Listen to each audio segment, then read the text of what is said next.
Class 10 का काव्यखंड Hindi chapter 6 जनतंत्र का जन्म। आज लेखक परिचय हमने देखते हैं। इनका जीवनी किस प्रकार की रहा, कहाँ से इन्होंने पढ़ाई की,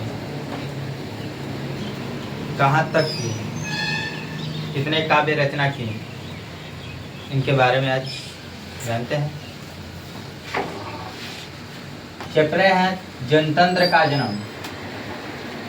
जनतंत्र का जन्म के कवि हैं रामधारी सिंह दिनकर। के कवि हैं रामधारी सिंह दिनकर। इन्हें राष्ट्र कवि के नाम से भी जानते हैं। रामधारी सिंह दिनकर को राष्ट्र कवि के भी नाम से भी जानते हैं। रामधारी सिंह दिनकर किस युग के कवि हैं? क्षयवाद युग के। क्वेश्चन आएगा कि रामधारी सिंह दिनकर किस युग के कवि हैं? क्षयवाद युग।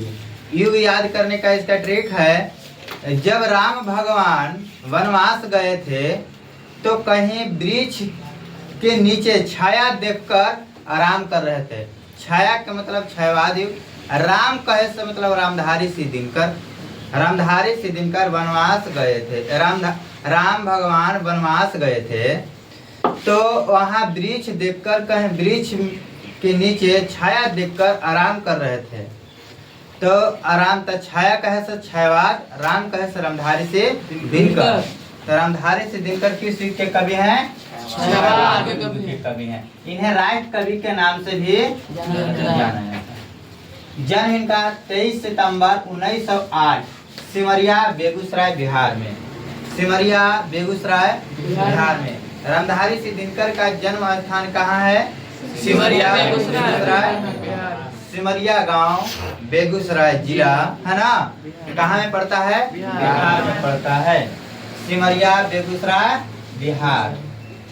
माँ का नाम मनरूप देवी थी, है ना। माँ के नाम कौन का क्या जी था? पिता के नाम रविसी। पिता के नाम प्रारंभिक शिक्षा अधिकतर काव्य यानी कवि लेखक या हम लोगों का भी प्रारंभिक में यानी शुरुआत में शिक्षा मिलता है तो गांव से ही, है ना। और गांव के अगल बगल से भी हम लोगों का शिक्षा मिलता है। उच्च शिक्षा के लिए हम लोगों ने कहीं बाहर जाते हैं, पटना दिल्ली इसमें, है ना। तो इन्होंने भी गांव से शुरुआत की शिक्षा लिए, उसके आसपास से, ठीक है ना। मोकामा घाट रेलवे हाई स्कूल से मैट्रिक और 1932 में पटना कॉलेज से इतिहास में बीए ऑनर्स यानी बीए इतिहास ऑनर्स रहा। मोकामा घाट रेलवे हाई स्कूल से इन्होंने क्या चीज का पढ़ाई किया? मैट्रिक का। कब मैट्रिक का पढ़ाई परीक्षा दिए? 1900। आप पटना कॉलेज से इतिहास ऑनर्स में क्या चीज किए? बीए। ठीक है। ऑनर्स बीए नहीं होता, ऑनर्स जो विषय होता है उसी का ऑनर्स बोलते हैं। इतिहास ऑनर्स रहा। रामधारी सिंह दिनकर का कौन सा ऑनर्स रहा? इतिहास। बीए में कौन सा ऑनर्स लिए? इतिहास। बीए कहाँ से किए? पटना कॉलेज से, है ना।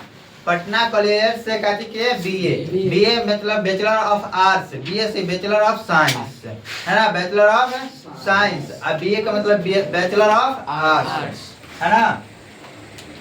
मृत्यु नहीं लिखा है, वो मृत्यु हो गया 1974 लिखे हैं।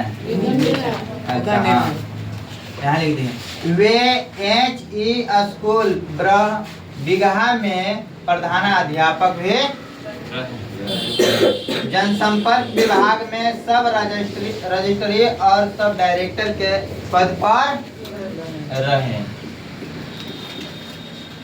वे बिहार विश्वविद्यालय में हिंदी प्रोफेसर तथा भागलपुर विश्वविद्यालय में उप कुलपति के पद पर रहे। एगो हेडमास्टर होते हैं, एगो प्रभारी होते हैं, है ना। उप जिनके हेडमास्टर साहब न रहने पर उनके कार्यभार सौंप दिया जाता है, तो वही थे ना।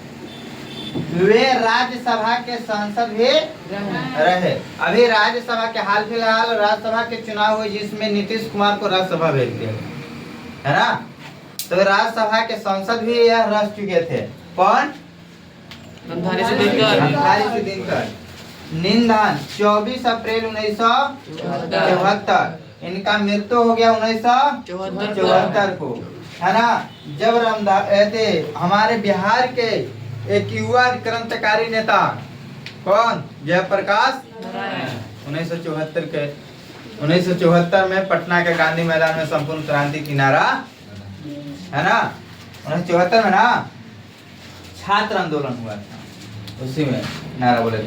इनके 1932 से समाज में कृतियां आने लगी। इन्हें दो गो यानी एगो गद्य लिखे एगो पद लिखे। इन्हें दो कृतियां समाज में मतलब लोगों को पढ़ने योग्य आने लगा। कब से? 1932 से। इनकी देखो दो कृतियां था, एगो पद है एगो गद्य। तो पद कौन कौन सी है? यानी प्रणभंग पद है, रेणुका है, हुंकार है, रसवंती है, कुरुक्षेत्र है, रसिमरथी है, नील कुसुम है, उर्वशी है, परशुराम की प्रतीक्षा है, हरि को हरिराम है ना। इतना क्वेश्चन परीक्षा में यही समझ से क्वेश्चन पूछता है, ये सब पद है। अब कुरुक्षेत्र बाबू कई बार क्वेश्चन पूछा गया है, परशुराम की प्रतीक्षा भी पूछा गया है, हरि को हरिराम भी पूछा गया है ना, रेणुका भी पूछा गया है, अपरण भंग भी एक आध दो बार पूछा गया है। मतलब आयोग उर्वशी बाबू ये सब क्वेश्चन परीक्षा में पूछे जाने वाला है। और उसके बाद गद्य है। देखो गद्य कौन कौन से गद्य है? पद तो इतना हुआ, और गद्य कौन कौन सी है? मिट्टी की ओर गद्य है। अर्धनारीश्वर, संस्कृति के 4 अध्याय एवं अभिव्यय प्रश्न दंसवा के लिए होता है। संस्कृति के 4 अध्याय, काव्य की भूमिका, व्हाट पीपल, शुद्ध कविता की खोज, दिनकर की डायरी इत्यादि। इतना सब क्या है? गद्य है। और ये सब पद है ना।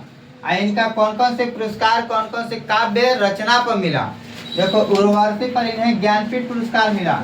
उर्वशी पर कौन से पुरस्कार मिला? और संस्कृति के 4 अध्याय पर कौन से? साहित्य अकादमी पुरस्कार। बाबू ऑब्जेक्टिव में आएगा कि रामधारी सिद्दीकर को उर्वशी पर कौन से पुरस्कार मिला?